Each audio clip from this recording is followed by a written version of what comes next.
विधानसभा निवडणुकीचे निकाल जाहीर होऊन आठवड्याभराचा कालावधी उलटला.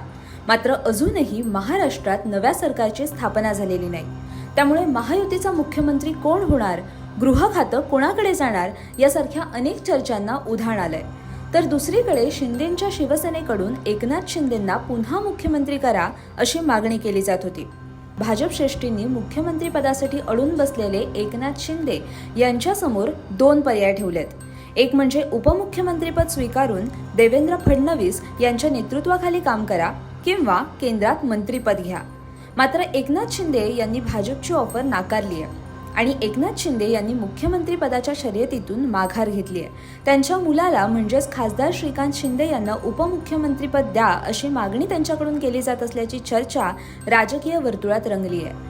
अशातच एकनाथ शिंदे यांचे सुपुत्र श्रीकांत शिंदे यांना उपमुख्यमंत्रीपदी विराजमान करणार असल्याच्या चर्चांनी चांगला जोर धरलाय. यावर स्वतः श्रीकांत शिंदे यांनी स्पष्टीकरण दिलंय. श्रीकांत शिंदे नक्की काय म्हणाले पाहूयात. महायुतीच्या सरकारचा शपथविधी थोडा लांबल्यामुळे सध्या चर्चा आणि अफवा यांचं पीक फोफावलंय. काळजीवाहू मुख्यमंत्री माननीय श्री एकनाथ शिंदे यांनी प्रकृती अस्वास्थ्यामुळे 2 दिवस गावी जाऊन विश्रांती घेतली. त्यामुळे अफवांना अधिकच बहर आला.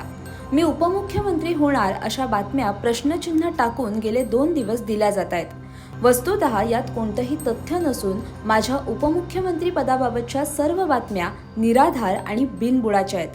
लोकसभा निवडणुकीनंतरही मला केंद्र सरकारमध्ये मंत्रिपदाची संधी होती. मात्र पक्ष संघटनेसाठी काम करण्याचा विचार करून मी तेव्हाही मंत्रिपदाला नकार दिला होता. सत्तेतल्या पदाची मला कुठलीही लालसा नाही.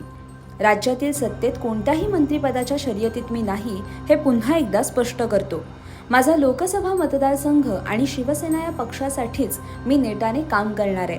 माध्यमांचा उत्साह आणि स्पर्धा आम्ही समजू शकतो, परंतु बातम्या देताना त्यांनी वास्तवाकडे पाठ फिरवू नये अशी माझी विनंती आहे.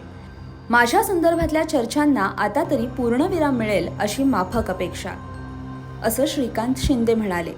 महायुतीमध्ये सर्व काही आलबेल असल्याचं सेना भाजप नेत्यांकडून सांगण्यात येत आहे. एकनाथ शिंदे यांनी गृहमंत्री पदाची मागणी केल्याचीही जोरदार चर्चा रंगली आहे. तर दुसरीकडे भाजप प्रदेशाध्यक्ष चंद्रकांत बावनकुळे यांनी 5 डिसेंबरला मुंबईतील आझाद मैदानावर शपथविधी होणार असल्याचं सांगितलंय. मात्र अद्याप महायुतीचा मुख्यमंत्री कोण असणार याबाबत कोणतीही अधिकृत घोषणा करण्यात आलेली नाही. अशाच माहितीपूर्ण व्हिडिओसाठी आणि बातम्यांच्या अपडेटसाठी माय महानगर लाईव्हला नक्की सबस्क्राईब करा.